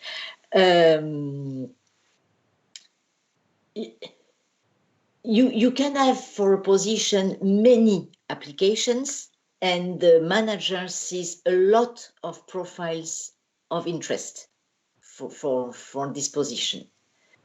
So this manager may say, okay, I will have a look at 14 sunroof pre-selection interview or 10 pre-selection interviews. From these 10, he or she will have to go down to 2 because for the final interview, we call 2 candidates per maximum 3 per opportunities. Now, maybe a manager only received 10 candidatures out of these 10, so 5 which are very good, but still knows that he or she should only interview 2 for the final interview, so he will have a look at 3 or 4 or 5 sunroofs. So what is more important to know for you is that last year we had nearly 8,000 applications and we recruited 506 or 105 YGTs. You said how much applications in total? Nearly 8,000. Really? I think I had a chat with an HR representative who told me 2,500, but okay. No. Wow. 8,000. This was years ago. Years ago, we had something like 3,000. But last year was 8,000 2 years ago. We had 8,000 last year. You know, this is we have the news has been public only this week, but ESA is also planning to recruit new astronauts. And if I record well, during the last astronaut selection in 2009, there were around 8,400, 500 applicants, right? Bit more, yeah. But I mean, we are reaching the numbers for an astronaut selection. It's crazy. Now we have more. We have other systems also. We have to see that the situation has evolved. Yes. You know? No, of course. So now it's also easier, and you have so much more access, you know, to this information and to apply, I would say, easily. So that's also why we don't want to have so many applications by person, because if you apply 50 times, first it means that you don't know what you want. Okay. And on top, if you focus on one application, then it really means that you know what you want. Yeah. Also, I was thinking something. 8,000. We have one selection a year, so you can imagine. Huh? This is crazy. No. It's a lot of. It's a lot of applicants. We have also the member states, 22 member states, and we have also the cooperating states who can, nationals from cooperating states who can apply. So, yeah, it's complex as a whole, but in the end, that's why I always congratulate the YGTs who make it up until the end, because it's quite a selection. It's true. And this is why also now you understand also maybe the interest that we have for such pre-selection steps. Also, you, Perrum, you had the Skype pre-selection, not the Sonru video tool or whatever video tool, because it may also change tomorrow and not be Sonru but something else. But this step is also very, very important for managers. Yeah. Also to see how do you say? Now I've lost my my word again. It's as you say, it's the end of the day. Yeah. You can try it in French, and we'll try to translate. It's okay. No, it doesn't matter. I just wanted to say that the pre-selection is also important. Yeah, it's important also to understand the motivation. we spoke a lot about qualification skills, but the motivation and the interest and curiosity and your sense for making an experience in an international environment, all this is very important for us, for ESA. I see. We like inclusiveness, diversity, enthusiasm. I mean, I would really put this attitude, I would say, forward. I don't say before the skills, but you know, it's exactly at the same level. Huh? Yeah. No, for sure. And concerning this as well, Jules has a question regarding the resources you would recommend to know about ESA and how to get general ESA knowledge before applying. Lisa, for example, did you, before applying, really get to know ESA? Did you browse the ESA website? How did you manage to prepare on this topic? I studied a bit. I studied ESA because I was told before my interview. I also asked previous YGTs for their experience, and I knew that this was something that came up often. So I had indeed looked up online and I just Googled for what ESA is doing in the area I was applying in, and it was very useful that I did that. I don't think I would have been hired if I had not done that. So. Yeah, of course. But the ESA website, it's a great resource. I got most of my information there. Definitely. With the command ESA in the chat right away. Here you go. And you, Perrum? ESA portal, career website, the videos from other YGTs. And you, I mean, go ahead. I would say no matter what role you apply for, you should kind of tier your structure of like how you're approaching it. Look at it ESA in general, and then look at ESA specific to your role. So I know I was asked about general ESA missions. And then I was asked about specifically ESA's role in education, for example. So definitely, as has already been said, homework. Definitely do your homework on ESA. Yeah. But if I may here, not only for ESA, whatever job you apply to, whatever position, company, don't go somewhere without knowing where you about the company, the industry, the institution, whatever it is. I'll get even more specific than general ESA knowledge, which is very important, but also when you apply for a specific directorate or specific section in the directorate, and every section in ESA has its own website, if I'm correct. And I could learn ton of information about my section, the thermal section, because all the keywords are actually written in the job offer. It says, okay, you are applying in the thermal control section, you may work in the mechanical systems laboratory. Google that and you'll find tons of presentation, tons of stuff. And then you come to the interview, you already know the facilities, you already know what they have in-house, how many people are working there and everything. So it's yes, do the job and prepare a lot before writing your application. And Corentin, I remember also last week we published on the ESA website. I don't know if Perrum and Lisa have seen it, or you, Corentin, but we published an article written by some of our YGTs at the moment, giving some tips for the future applicants. Yeah, true. I saw this article as well. I don't know if I have the link right now, but you can Google it. It should be appearing. Yeah, it's on the career website.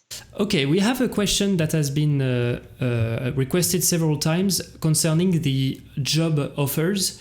Among the YGT offers, usually are there some offers that are more popular than others?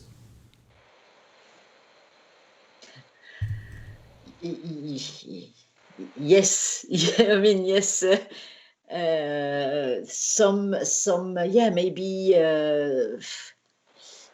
the ones which are more generalist maybe attract more people. or And maybe also in it's difficult. However, it's difficult to say which one are, let's say, more popular.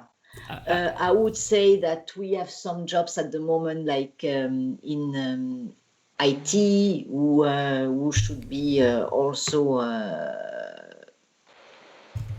which is a competence which we will need more and more, let's say. So there we need people. But it changes every year, you know. So this year we could have a lot of applicants in the ones for system engineering. There are new métiers also, new things that also you learn at university. Or I don't know, system engineers could be our areas where we always receive a lot of interest, let's say. The ones in, I would say,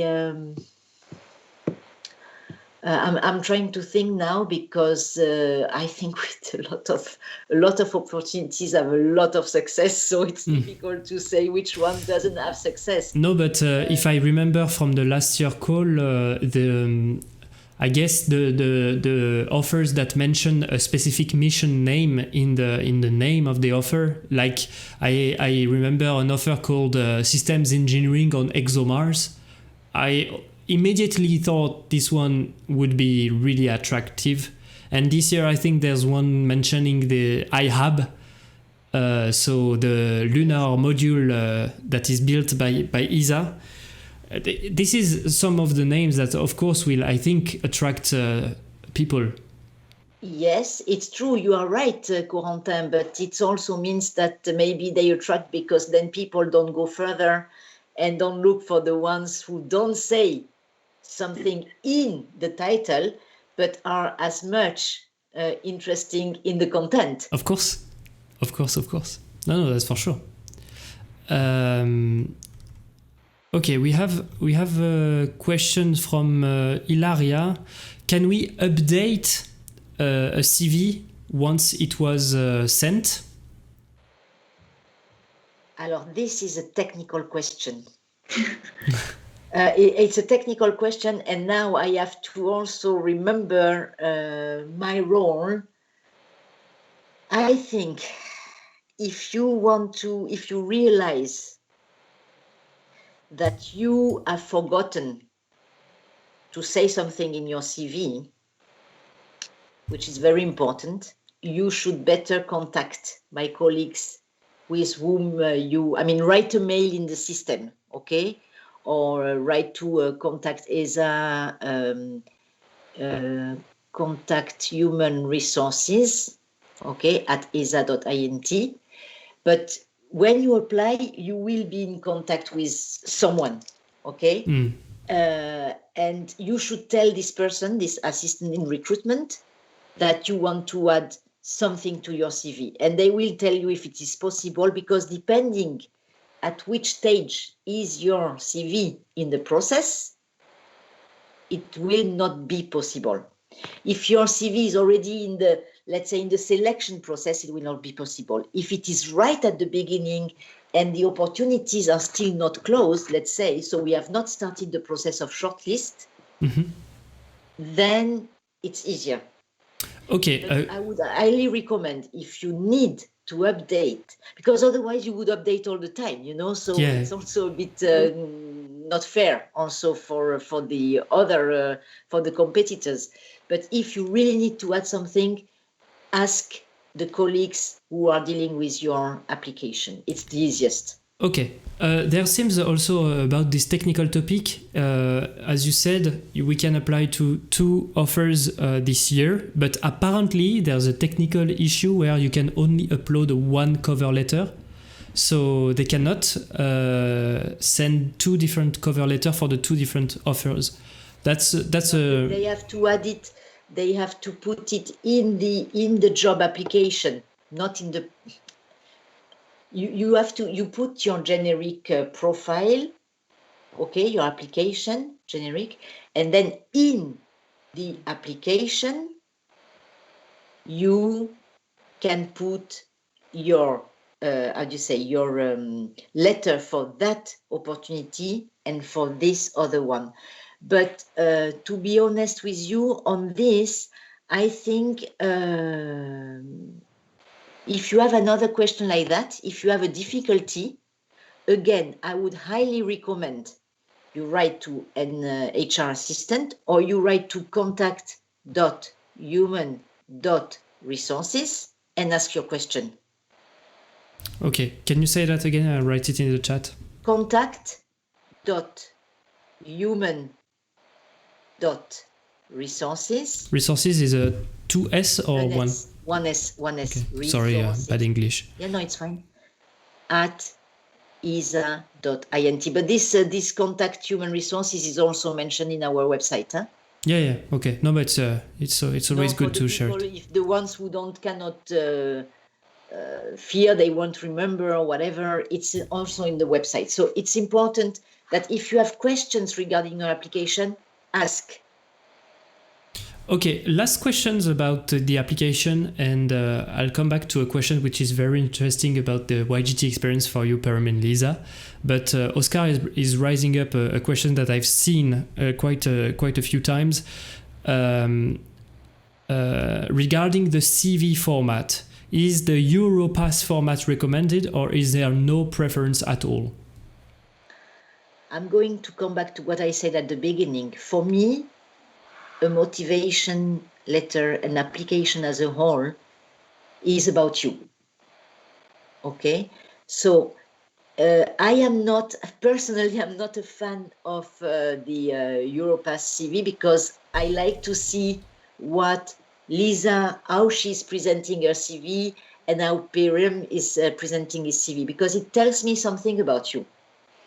Okay? Yeah. Now, this being said, or about you, Corentin, by the way, but this being said, I can also understand that you like to follow something which is more standard, and there is nothing wrong with that. You will not be penalized if you use the Europass form or if you don't.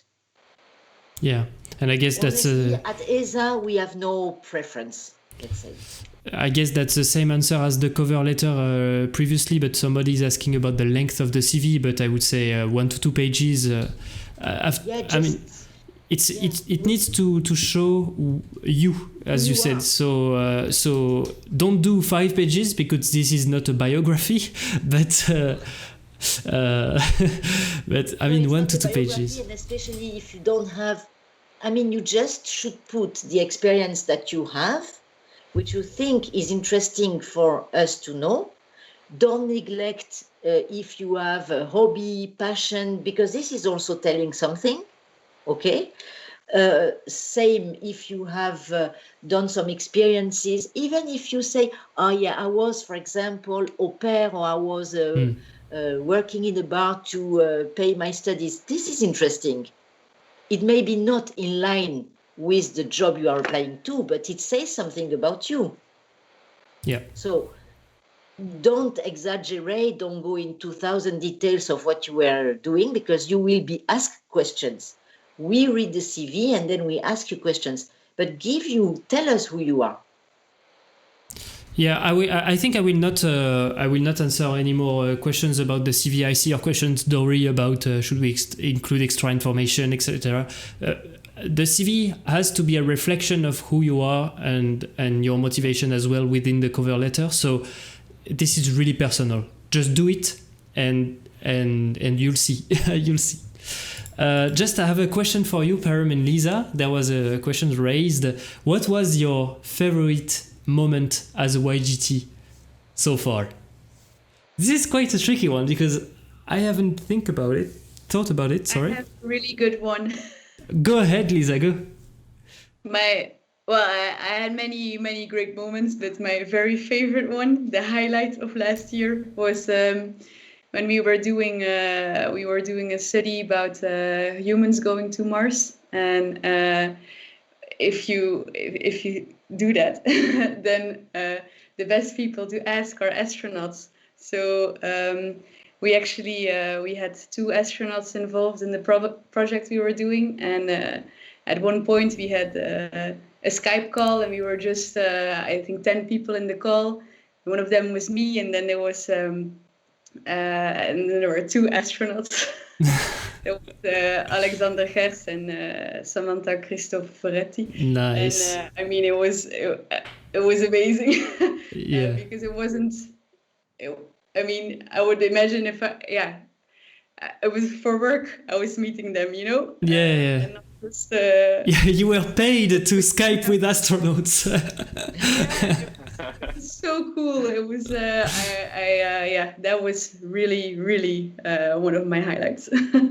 Great. Perrum, can you think about one? It's really tough. It's super tough, man. After this one, yes, it is. It's a really tough question, and especially after a year and a half.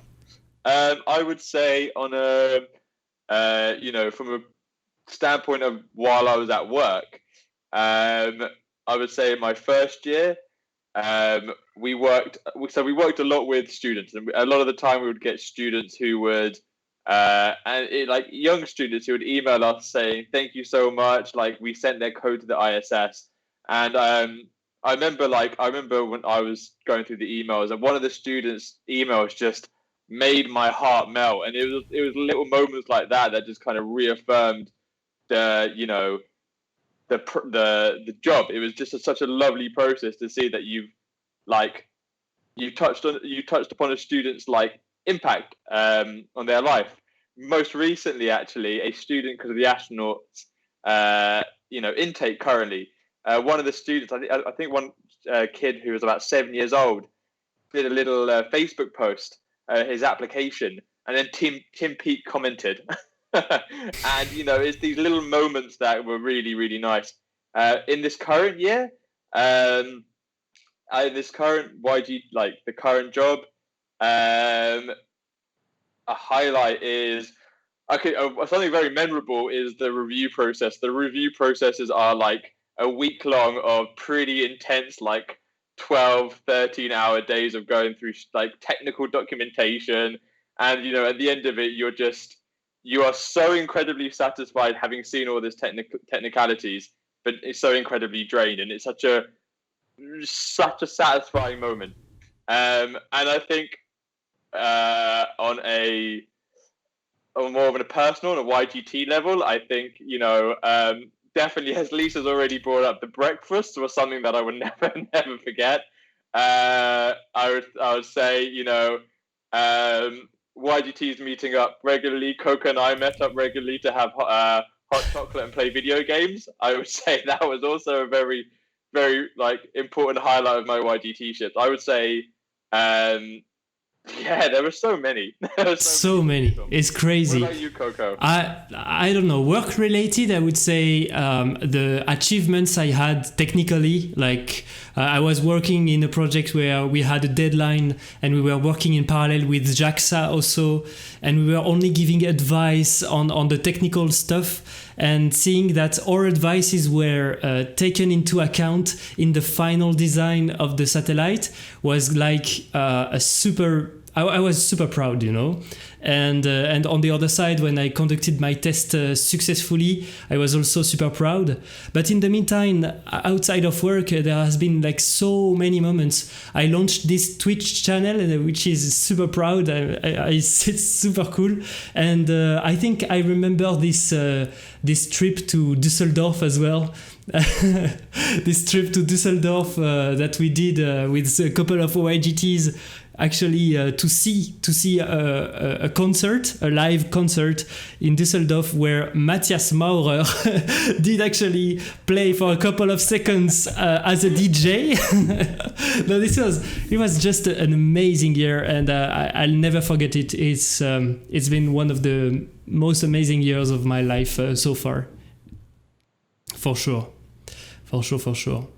Well, guys, I think I could talk about it for hours, but I think we need to end it at some point. I don't want you to stay up too late.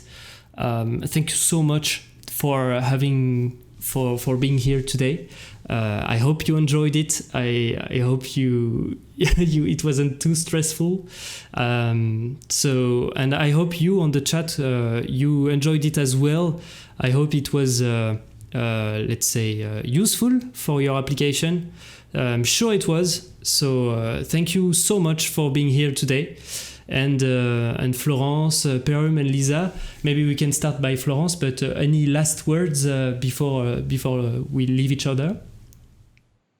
Yes, I would say just there. If you are interested, if you feel like joining us, I'm sure I will not repeat what Lisa, Corentin, and Perrum have said. It would be a great experience. They're applying, and when you apply, and if you get to the interview, just be yourself. Prepare and be yourself. That's what I would say. Just also in the application, to close on the application, be honest. And show that you are curious and that you are open to live this experience with young people from all over nationalities and to discover from each other and also give to them what you are. Lisa, any last word? Yeah, just that I really recommend everybody to apply for YGT. For me, it has been amazing so far. So it's like you said as well, one of the best years of my life. So I really recommend applying, and good luck, most of all. Yeah, good luck. And for you, Perrum? Yeah, just to reiterate what everyone said, I would say, I think you said it earlier, Coco, I think the only way you cannot be accepted is if you don't send an application. So you can always overthink about which one has the most applications, which one is just apply, get pen to paper and fire enough an application. And yeah, you won't be disappointed at all. Yeah, if I add try it is worth you're not taking any risk. You're just maybe losing a little bit of time, but try it. The outcome can be just crazy good, and I really hope you'll get lucky. And I just want also to take this opportunity that I am open to know to your questions, and if you have some more questions, feel free to contact me and reach out or other people on LinkedIn or whatever. I'm sure people will be glad to help you during this tough process. I know we know it is tough. We've been through it. Good luck to everybody. Thank you again, Perrum, Lisa, and Florence for being here. And I'll turn off the Skype call and stay a little bit with the chat for a couple of minutes before cutting the streams. But thanks so much for being here today. And I hope we see each other soon, maybe in a dedicated capsule. If you want to maybe talk a bit more about your work, that could be amazing. And see you. Thank you so much again. And have a good evening. Thank you, everybody. Thank you, the audience. Thank you, Corentin. Yeah. Yeah, thank you for the opportunity. Thank you for having us on this, Coco. Yeah, bye-bye. Thank you, audience. See you. Bye. Bye. Bye. All right. And here we are. Woo! That was amazing. Thank you so much, guys, for making this such a great Q&A. It was... my fingers hurt. Alexandre, you have been just tremendous tonight, just relaying the questions. You didn't see it, but Alexandre was copy-pasting each and every question in the Discord server so that I could easily check them without getting to the chat history. Thank you so much for your kind words. I see the bravo, the thank you. I hope it has been useful for some of you. Feel free to follow the channel if you are interested. Today was a special day. La Capsule is my show. I have it regularly, let's say. Thank you so much, Hannah, for the follow. So this show is actually a regular show in which I invite people who talk about space or who work in the space field, people from ESA, people from NASA, from CNES. Up until now, it has been done in French. Today was the first time I did it in English, and it went quite good, actually. But I'm proud to announce already for you guys that stayed up until the end, I will announce the next capsule and the next guest to be welcomed here. So the next capsule will happen on the 24th of February. Thanks so much, guys. I'll cut the alert just for a moment. The next capsule will be hosted on the 24th of February. It will be in English again. It will be on the Wednesday, 24th of February at 8. And I will be proud to welcome the ESA project scientist of ExoMars mission, Jorge Vago. So Jorge Vago is Argentinian, and he has loads of years of experience on space projects, and he's the ESA ExoMars project scientist. So I will be very glad to ask him some questions, and you will be able to ask him some questions live. This is the platform for you guys to also ask the questions, so feel free. My goal here is to close the gap between the space engineers and the public, so feel free to take this space and ask the questions. So thank you again, everybody. We did quite good all together. I'll cut the video right now. See you, YouTube. Bye.